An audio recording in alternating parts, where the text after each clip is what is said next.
Ma'am आज के time में न्यूमरोलॉजी बहुत चलन में है, लोग बाग इजीली समझ जाते हैं उससे कि भाई मेरा मूलांक 1 है तो मुझे ये करना है। जी गुप्त नवरात्रि आ रही है मैम, जी। इनके उपाय जानना चाहूँगा मैं, मूलांक वाइज थोड़ा इजी हो जाएगा उन्हें और पर्टिकुलर मिल जाएगा कि हम इस मूलांक के तो हमें ये उपाय करना चाहिए। चालू करते हैं। बिल्कुल। नंबर 1 उनका ही साल है, सूर्य का साल है। तो गुप्त नवरात्रि में इन्हें जो है देवी के पाठ करने हैं। दुर्गा सप्तशती के पाठ करिए, दुर्गा नव चंडी के पाठ करिए। अगर आप नहीं करवा सकते हैं तो आप किसी योग्य ब्राह्मण द्वारा इसको करवाइए। और जो उसके हवन होगा, जी। नौमी वाले दिन जो हवन होगा, पहली बात तो मैं आपको एक चीज़ बता देती हूँ, गुप्त नवरात्रि में 9 दिन का ही पूजन होगा। ओके। ठीक है, आप इसमें सप्तमी अष्टमी नहीं पूजेंगे जैसे आप नॉर्मल नवरात्रों में ओके, पूजते हैं। सिर्फ 9 ये दिन। पूरे नवरात्रे ही आपको करने पड़ेंगे, जब से शुरू हुए और जब तक इनका अंत है। है, ठीक है। पहले और आखिरी नवरात्रे तक पूजन चलता है। उसके बाद जो हवन होता है वो आपको आपके ब्राह्मण बताएंगे कि उसके अंदर आपको किन किन चीज़ों का संकल्प लेना पड़ता है कि ये हवन के बाद हम कन्या जो है भोज कराएंगे, हम ब्राह्मण भोज करवाएंगे, हम गाय को चारा डालेंगे, हम पक्षियों को दाना डालेंगे। ये ब्राह्मण आपको बताते हैं ठीक है। जब वो आपका संकल्प लेते हैं। ठीक है। ठीक है, वो जो हवन होगा उस हवन की जो भभूत है हम्म। वो आपको लेनी है। और नवे नवरात्रे के बाद आपको, मतलब अंतिम नवरात्रे के बाद आपको एक तांबे के कलश के अंदर उस भभूत को रखना है, लाल रंग के कपड़े से बांधना है। अपने घर के नॉर्थ ईस्ट में आपको स्वास्तिक का निर्माण करना है और वहाँ पर ये कलश स्थापित कर देना है। मूलांक 1 वालों को इससे क्या क्या चेंजेस आएंगे इनकी लाइफ में? नई प्रगति मिलेगी, नई उन्नति मिलेगी, नए अवसर मिलेंगे। जो कार्य अभी तक इनके जीवन में रुक रहे थे वो कार्य होना चालू होंगे। नंबर 1 वालों के साथ इनको काफ़ी जल्दी नज़र दोष भी लग जाता है। इनको बहुत जल्दी पितृदोष की वजह से दिक्कतें आने लग जाती हैं। कई लोग होते हैं जिनको पितृदोष थोड़ा देर में सताता है, नंबर 1 वालों को थोड़ा जल्दी सताने लग जाता है। ओके। तो इसीलिए इनको इन सब चीज़ों से जो है राहत मिलेगी। किसी भी तरह का घर के अंदर अशांति कलेश है, ग्रह शांति नहीं है, उसमें इनको सहायता मिलेगी। और सबसे बड़ी बात, इनके अंदर जो एनर्जी है, जो पोटेंशियल है, जितना ये काबिलियत रखते हैं, उसको दिखाने के लिए इनके आगे नए अवसर बनेंगे। भाग्य का साथ मिलेगा, आराध्य का और अपने पितरों का आशीर्वाद मिलेगा। ओके। मूलांक 2 के लिए मैम इन्हें क्या करना है? मूलांक 2 चंद्रमा। और इस साल जो है इनका मन थोड़ा सा 50-50 डगमगाएगा। वाले में रहने वाला है। और इनके लिए थोड़ी सी चीज़ें जो हैं वो इनको अपने आप पर काम करने की बहुत ज़रूरत है। तो इनके लिए मैं ये कहना चाहूँगी कि इनको नवरात्रों में, पूरे नवरात्रे, अब कई लड़कियां हैं बेचारी जो ये कहेंगी कि माँ हमें तो पीरियड्स हो जाएंगे या हम नहीं कर सकते या कोई दिक्कत है, तो कोई बात नहीं, आपके बिहाफ पर आप किसी से करा लीजिएगा। नहीं अगर करा सकते हैं तो फिर मानसिक रूप से आप मंत्र उच्चारण कर लीजिएगा। इन्हें शिवजी का पूजन करना है, शिवजी के मंत्र का उच्चारण करना है, नमः शिवाय का जाप कर लीजिए। और जो कर सकता है वो पूरे नवरात्रे, पहले नवरात्रे से आखिरी नवरात्रे, रोजाना शिव मंदिर में जाकर 1 लोटा जल जरूर चढ़ा कर आएगा और एक घी का दीपक जरूर जला कर आएगा। 2 नंबर वाले, 2 मूलांक वाले, उससे इनकी लाइफ थोड़ी सी जो 50-50 है वो थोड़ी सी सही हो जाएगी। 2 नंबर वालों के अंदर ना अपनी ही शक्तियाँ बहुत अच्छी होती हैं। ठीक है, इन्हें किसी की ज़रूरत नहीं है। लेकिन क्या होता है अनमोल, ये अपनी इमोशंस की वजह से बहुत मात खाते हैं, इमोशनल हो जाते हैं। बहुत जल्दी हो जाते हैं और इतने सेंसिटिव होते हैं कि वो चीज़ इन पर बहुत ज़्यादा असर करती है। ओके। भले इनसे गलत कदम भी उठवा सकती है। बिल्कुल उठवा सकती हैं। ओके। मूलांक 3 मैम। गलत काम तो कर ही जाते हैं ये उत्सुकता में आके या भाव में आके या इमोशंस में आके, तो वो चीज़ पे ही तो हमें कंट्रोल चाहिए। ओके। नंबर 3, 3। नंबर 3 वैसे ही धर्म को बहुत मानते हैं और हमेशा धार्मिक चीज़ों के प्रति अपना रुझान दिखाते हैं। नंबर 3 वालों को गुप्त नवरात्रि में पहली नवरात्रि से आखिरी नवरात्रि तक माँ की सिद्ध कुंजिका स्तोत्र का रोज पाठ करना है और अपने घर के अंदर एक घी का दीपक जलाना है, जिसमें वो जो बत्ती है वो मोली की रखेंगे, कलावे की। कलावे की बत्ती बना के। ओके। और ये रात को होगा, ये ध्यान रखिएगा। नवरात्रि का पूजन या नवरात्रि का कोई भी उपाय जो मैं बता रही हूँ आप लोगों को, वो सब रात्रि का ही बता रही हूँ। सिर्फ शिव जी की पूजा आप कभी भी कर सकते हैं, क्योंकि शिव 24 घंटे पूजे जाते हैं। बाकी जितने भी उपाय हम डिस्कस कर रहे हैं वो सब रात में ही करने हैं। क्योंकि आजकल ये नियम हो गया है, बहुत सारे मंदिरों में ऐसा कर दिया है कि आप रात्रि में जाके शिवलिंग के ऊपर जल नहीं चढ़ा सकते, जबकि ऐसा नहीं है। शिव जी को कभी भी जल चढ़ाया जा सकता है, पर ठीक है, अपने अपने नियम है, अच्छी बात है, जो जैसा कर रहा है ठीक है। तो जो रात में जो ये नियम करने हैं, जो उपाय करने हैं, ये रात को 12 बजे के बाद करने हैं या रात में 6 बजे के बाद, जैसे आज का रात हो जाती है संध्या के बाद। संध्या के बाद कर सकते हैं? मुलांक 3 वाली ये करेंगे तो इनकी लाइफ में क्या क्या चीज़ें चेंजेस आएंगे मैम? चेतना बढ़ेगी, जागृति बढ़ेगी, ज्ञान बढ़ेगा, वृद्धि बढ़ेगी, इनको नए तरह के अवसर प्राप्त होंगे, और जो चीज़ें, जो अटकाव इनको काफ़ी सालों से अपने साथ होते दिखाई दे रहे थे, उनके लिए इनके रास्ते खुलने चालू हो जाएंगे। ओके। मूलांक 4 मैम? मूलांक 4 वालों को गुप्त नवरात्रि में विशेषतः जो चीज़ करनी है वो करना है गणेश जी का पूजन। ओके। राहु गणेश जी की पूजा? गणेश जी का पूजन करना है, और इन्हें गणेश जी के कोई भी एक मंत्र की माला रोज रात्रि में बैठकर करनी ही करनी है, पीले रंग के वस्त्र पहनकर। ओके। इससे क्या फ़ायदा होगा इन्हें? बुद्धि इनकी जो है वो एक तो स्थिर होगी, जो क्योंकि ये भटक जो विचलित बहुत रहते हैं, बहुत भटकते हैं। तो इनकी एक तो बुद्धि एकदम स्थिर होगी। दूसरा, इनको जो है बहुत सारी चीज़ों में प्रोग्रेस मिलेगी, ओके। और इनको यकायक रातों रात अकस्मात रूप से कुछ बदलाव होते नजर आएंगे। रातों रात? लेकिन ये नहीं कह रही कि आपको नवरात्रि में आएंगे, पूरे साल भर में पूरे साल आपको मतलब एकदम से यकायक कुछ मिलता हुआ दिखाई दे जाएगा, अनएक्सपेक्टेड, जो आपने सोचा नहीं होगा। ये तो साल की स्टार्टिंग में गुप्त नवरात्रि आए तो अपनी पावर को चार्ज कर लें सारे मूलांक, तो उनको बहुत अच्छा रिजल्ट मिलेगा पूरे बिल्कुल साल। मिलेगा। मूलांक 5 मैम? मूलांक 5 वालों को नवरात्रि के पहले दिन से और नवरात्रि के अंतिम दिन तक सिर्फ एक चीज़ करनी है, बहुत सिंपल सी बता रही हूँ। आपको श्री राम जी के राम रक्षा स्तोत्र का पाठ करना है रोजाना, बस? बस। और करना आपको शाम को ही है, जबकि राम रक्षा स्तोत्र सूर्य उदय के समय किया जाता है, लेकिन नवरात्रि में आप रात्रि में कीजिएगा। मतलब 7-8 बजे करीब कर सकते हैं ये लोग? बिल्कुल। मूलांक 6 मैम? मूलांक 6 शुक्र का नंबर। जी।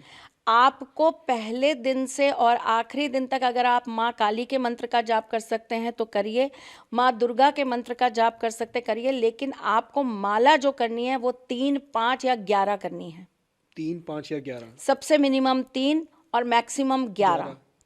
मंत्र करते वक्त आपको इस बात का ध्यान रखना है कि आप किसी भी तरह का कोई भी लहसुन प्याज का सेवन नहीं करेंगे। आपको सात्विक रहना होगा, आपको शुद्ध रहना होगा। शुद्ध रहने का मतलब ये होता है मन, वचन और कर्म से शुद्ध रहिए। मन में बुरे विचार नहीं आने चाहिए। देवी का पाठ इतना आसान नहीं है, देवी की चीज़ें करना इतना आसान नहीं है, देवी को पूजना आसान नहीं है। मन भटकता है उसमें। देखिए अनमोल, फिर अगर हम बात करेंगे, अभी हम जिस टॉपिक से बात करके आए थे, हम अगर उसी पे बात करेंगे तो देवी ही हैं जिनके पास डाकनी भी है और बेताल भी हैं। देवी हैं जिनके पास 64 योगिनियाँ भी हैं। तो देवी की शक्ति को आप कम मत समझिए। सबसे सर्वाधिक शक्तिशाली कोई है तो वो माँ है। तो आप उन चीज़ों को समझने की कोशिश करके आप बिल्कुल सात्विक बन के ही पूजन करेंगे। ऐसा कहा जाता है कि जिस भाव से, जिस तरह से आप भगवान का पूजन करते हैं, भगवान की वैसी शक्तियाँ, वैसी चीज़ें आपके साथ कनेक्ट करती हैं। तो सात्विक तरीके से आप जुड़िए, माँ का पूजन करिए, कोई दिक्कत नहीं है। मूलांक 7 मैम? एक चीज़ 6 वालों के लिए और बताना चाहूँगी। 6 वालों के जीवन के अंदर एक सबसे अच्छी चीज़ ये होती है कि इनको प्यार की बड़ी ख्वाहिश होती है। ओके। है ना? वैसे तो ये सबके लिए है, लेकिन 6 वाले करेंगे तो इनको विशेष लाभ होगा। गुप्त नवरात्रों में एक नवरात्रा आता है जिसे हम कहते हैं 5वां नवरात्रा, और ये होता है बसंत पंचमी। ओके। और बसंत पंचमी जो है वो एक तरीके से आप ये कह सकते हैं हमारा वैलेंटाइन डे है, प्रेमियों का दिन है। ओके। ठीक, तो उस दिन जो है आप भगवान श्री कृष्ण के मंदिर में जाकर कमल के फूल ज़रूर चढ़ा के आइए। अगर आप कमल के फूल नहीं चढ़ा सकते तो गुलाब के फूल चढ़ा के आइए। पीले गुलाब मिल जाए तो बहुत अच्छी बात है, वो चढ़ा कर आइए। जोड़े में जाना है जोड़े में जाए तो और बहुत अच्छी और बात है। मतलब अगर इनकी लाइफ डिस्टर्ब चल रही है तो ठीक हो जाएगी। Love life, love life, relation हाँ लाइफ। रिलेशनशिप, अगर कोई जी हस्बैंड वाइफ है उनके बीच में लड़ाइयाँ बहुत हो रही हैं जी, तो वो सब क्योर हो जाएगा। बिल्कुल हो जाएगा। ओके, और क्या कर सकते हैं? लव के ही थोड़े एक दो उपाय मैं और जानना पहले चाहूँगा। 7 8 9 कर ले, फिर बता चलिए देती ठीक है, हूँ। सात वाले कह रहे होंगे हम बीच में रह गए। 7 वाले तो वैसे ही बहुत आध्यात्मिक होते हैं और बहुत अध्यात्म से जुड़े लोग होते हैं। दिखावे की पूजा ज़्यादा पसंद नहीं करते, लेकिन मन से इनके कर्म ही इनकी पूजा होती है। ओके, तो 7 नंबर वालों को क्या करना है, आपको हनुमान जी का पूजन करना है डेली। हनुमान जी के मंत्र का जाप करिए। पूरे नवरात्रे आप हनुमान जी का पूजन करिए, हनुमान जी के मंदिर जाइए, वहाँ पे दीपक जला के आइए तेल का, चमेली के तेल का। घर में बैठ के हनुमान चालीसा का पाठ करिए, बजरंग बाण का पाठ करिए, हनुमान जी का जितना पूजन कर सकते हैं करिए। आपके लिए इससे बड़ी कोई सिद्धि नहीं है। देखिए, एक बात बताती हूँ मैं जी आपको, मैंने 7 नंबर वालों को कुछ सोच समझ कर ये उपाय बताया है, क्योंकि अष्ट सिद्धि 9 निधि के जो दाता है ना, वो भगवान हनुमान हैं। बिल्कुल। और जिस वशीकरण से लोग कहते कुछ नहीं होता, वशीकरण कुछ नहीं होता, तंत्र, सबसे ज़्यादा जो वशीकरण की विद्याओं में पारंगत हैं वो भगवान हनुमान हैं। ओके, इसीलिए वो प्रेत सरकार है, इसीलिए वो प्रेत राज हैं। इसलिए सब उनके आगे आके ऐसे करके बस में करके रख लेते हैं ना अपने पास में। इसके शरीर में क्या करेगा तू, मेरे जरा पास मेरे पास वश में किया, रख लिया। मैंने आपसे कहा ना, एक साधक ही जान सकता है कि वशीकरण के प्रकार कितने होते हैं। बिल्कुल। एक साधक ही जान सकता है कि वशीकरण किस किस पे किया जाता है। तो उनके पास सारी चीज़ें हैं, उनको सब पता है। और एक और छोटी सी चीज़ जी बता देती हूँ, हालांकि ये बहुत मैं आऊँ और कंट्रोवर्सी ना हो, ऐसे कैसे हो सकता है? मैं खुद ही कंट्रोवर्सी हूँ अपने आप में, लेकिन फिर भी मैं दे जाती हूँ। बहुत सारे जो सनातनी जानते होंगे वो समर्थन करेंगे, जो अज्ञानी होंगे वो यहाँ पे बिना मतलब के कमेंट कमेंट्स करेंगे। करेंगे। देखिए, मैं आपको बताती हूँ, हनुमान जी को सारी की सारी जो उनकी शिक्षा है, या वो उनके गुरु रहे हैं सूर्यदेव, तो उनको 5 प्रकार की सिद्धि जो है अपने गुरु से प्राप्त हो गई थी। उसके बाद उन्होंने कहा कि बाकी की 4 मैं आपको तब दे पाऊंगा जब आप विवाहित होंगे, क्योंकि ये एक विवाहित को ही मिल सकती है। विवाहित होंगे। हाँ, ओके। तो वहाँ पर उन्होंने कहा मैं तो बाल ब्रह्मचारी हूँ, हाँ। और कोई भी स्त्री जो है मुझसे क्यों विवाह करेगी, क्योंकि मैं तो बाल ब्रह्मचारी हूँ, मैं भी नहीं करूँगा। तो आप गुरु की महानता यहाँ देखिए, उन्होंने अपनी ही पुत्री से उनका विवाह करवाया और उनको वो बाकी की 4 शिक्षा और दी, और उनसे ये कहा कि अब अपनी पुत्री को कहा जाओ अब तुम बैठ के तपस्या करो, और उनसे कहा कि आप जाओ, आपका ब्रह्मचार्य व्रत भी नहीं टूटेगा। मगर सूर्य देव ने अपनी पुत्री से हनुमान जी की शादी करवाई। तो वो उनकी पत्नी में से एक पत्नी है। पत्नी में से भी एक पत्नी है। मैं क्यों इतना एक कंट्रोवर्सी? में आपके पास इतने सारे हनुमान जी के भक्त आते हैं पॉडकास्ट करने, हनुमान जी की इतनी सारी बातें करते हैं, हनुमान जी के बारे में इतना सब बताते हैं, सो कॉल्ड वो कहते हैं कि हम हनुमान जी को, भैया हमने तो बिल्कुल अच्छी तरीके से घोट घोट के पिया है। तो भैया उनसे पूछिए ना, मुझ जैसे से क्यों पूछ रहे हैं जो डिक्लेयर्ड है कि इसको तो कुछ आता ही नहीं है।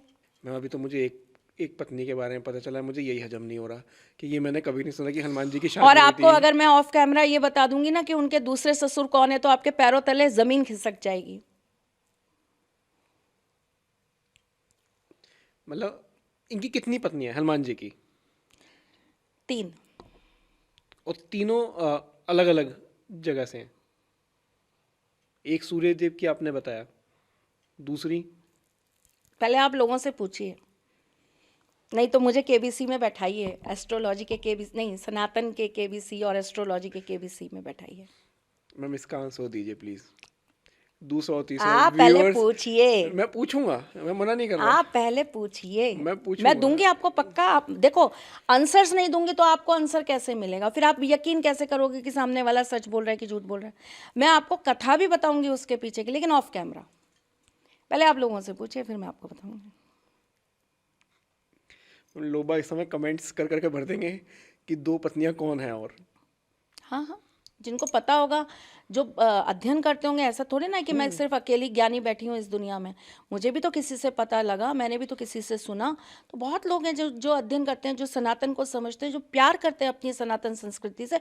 वो किसी भी चीज़ के ऊपर उंगली नहीं उठाते, वो किसी को गिराते नहीं हैं, वो ये नहीं कहते कि तूने ये बात कैसे कर दी। वो सत्य का जानकारी प्राप्त करने की कोशिश करते हैं, वो सत्य को जानने की कोशिश करते हैं अनमोल।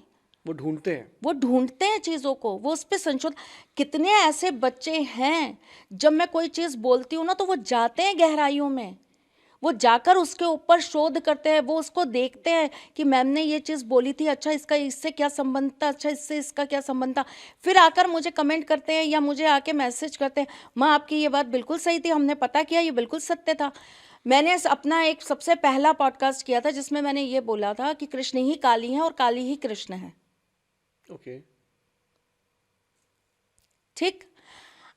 उसके ऊपर कम से कम हजारों लाखों मूर्खों ने ये लिखा कि ये कुछ भी बोलती है आके, इसे कुछ नहीं पता, कृष्ण काली कैसे हो सकती है, काली की तो पूजा ही अलग पद्धति से होती है, कृष्ण की पूजा ही अलग पद्धति से होती है, काली कृष्ण कैसे हो सकते हैं, कृष्ण काली कैसे हो सकती हैं। अनगिनत लोगों ने ये कमेंट्स करे, और मेरे बाद न जाने कितने ऐसे लोग हैं जिन्होंने आकर ये बात बोली और लोगों ने उस चीज को समर्थन किया कि हाँ, होते हैं। कृष्ण ही काली है और काली ही कृष्ण है।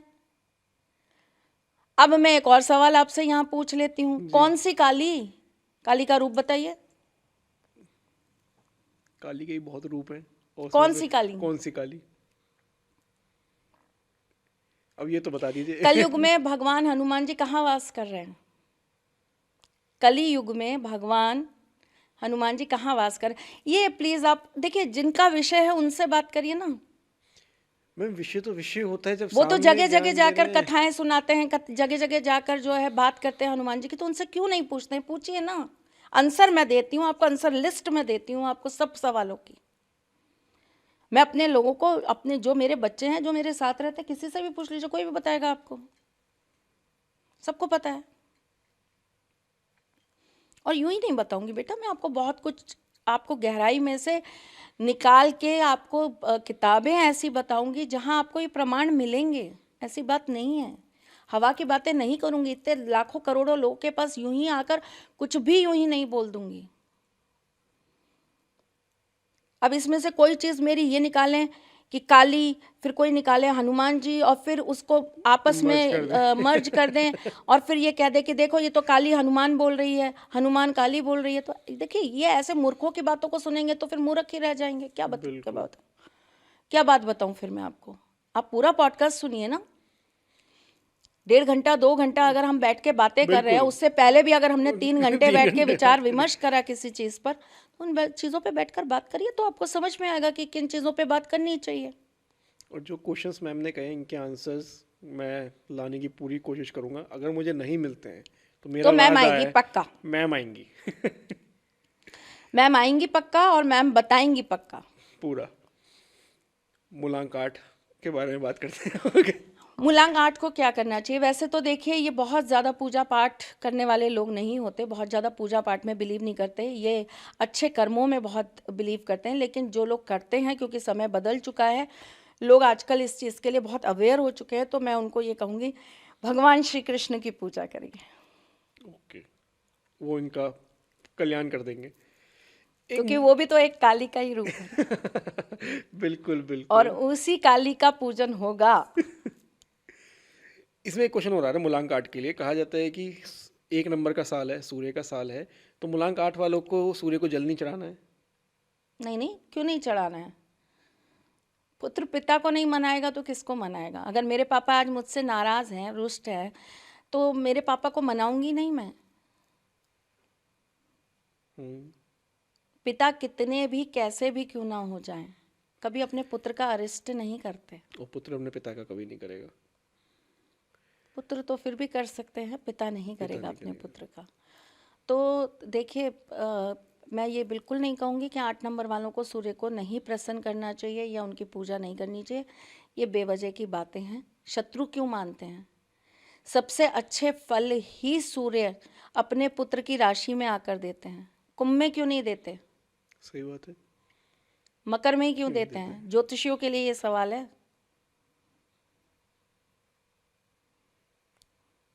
तो मतलब 8 नंबर वालों आप चढ़ा सकते हो सूर्य को जल। बिल्कुल चढ़ा सकते हो। 9 नंबर में मूलांक 9। मूलांक 9 मंगल, 9 नवरात्रि। 9 नवरात्रि, 9वां नंबर। 9 ग्रह, 9 ग्रह। 9 निधि। 9 नंबर बहुत रहस्यमय नंबर होता है। चलिए खैर, 9 नंबर वालों को पूरी नवरात्रि सिर्फ और सिर्फ एक ही कार्य करना है, और वो ये कि इनको रोजाना हनुमान जी के मंदिर जाना है और Okay. 2 लड्डू चढ़ा के आना है, लड्डू किस चीज़ के? बूंदी के या फिर बेसन के। बस इनका भी कल्याण हो जाएगा। इनका तो वैसे ही कल्याण। कुछ और उपाय लेना चाहूँगा मैम। लीजिए। एक सबसे पहले, अगर किसी को बहुत ज़्यादा ओवर थिंकिंग हो रही है, मतलब करना बहुत कुछ है, दिमाग में बहुत कुछ कर चुके हैं, एक्चुअल लाइफ में कुछ नहीं कर रहे हैं, तो क्या गुप्त नवरात्रि में इस चीज़ से बाहर आया जा सकता है? हाँ, बिल्कुल आया जा सकता है। कैसे? अगर आपको ओवर थिंकिंग रहती है, अगर आप बहुत सोचते हैं, विचारते हैं और आप अपने कार्यों को सिद्ध नहीं कर पाते हैं, तो आप माँ सरस्वती का पूजन करिए, माँ सरस्वती के मंत्र का जाप करिए। अगर आप कार्य बहुत सारे करना चाहते हैं लेकिन आपके कार्य में अवरोध बहुत आते हैं, तो आप भैरव बाबा का पूजन करिए। आप भैरव बाबा के पूजन से ही अपने कार्यों को करने के लिए रास्ते बना पाएंगे। ओके, तो इसमें कुंडली देख के करना चाहिए पूजन की, कि कोई सा ग्रह कहीं पे है तो वो उसको इम्पैक्ट तो नहीं डालेगा? नहीं नहीं नहीं नहीं, पूजन के लिए आपको ग्रहों का कोई कोई लेना ज़रूरत नहीं। नहीं, ओके। अभी आप पीछे बात कर रहे थे कि हमने इतने सारे उपाय डिस्कस करे 1 से 9 तक, तो इसमें क्या क्या चीज़ों का ध्यान रखना है? ब्रह्मचर्य का पालन करना है? ब्रह्मचर्य का पालन करना है आपको। तामसिक भोजन सेवन नहीं करना है, झूठ नहीं बोलना है, किसी की आपको बुराई नहीं करनी है, आपको किसी का हास नहीं करना है, आपको किसी की हंसी नहीं उड़ानी है, आपको किसी का तिरस्कार नहीं करना है। ऐसी एक चीज़ मैं जानना चाहूँगा गुप्त नवरात्रि में, जो भूल से भी ना करें, मतलब कई बार अनजाने में हो जाती है, लेकिन उस चीज़ को दिमाग में बिठा लें कि ये चीज़ मुझे बिल्कुल नहीं करनी। तिल का सेवन, काले तिल का। अच्छा, क्या लिंक है? काले तिल का सेवन नहीं करना है गुप्त नवरात्रि में, यही त्याग है सबसे बड़ा। अच्छा।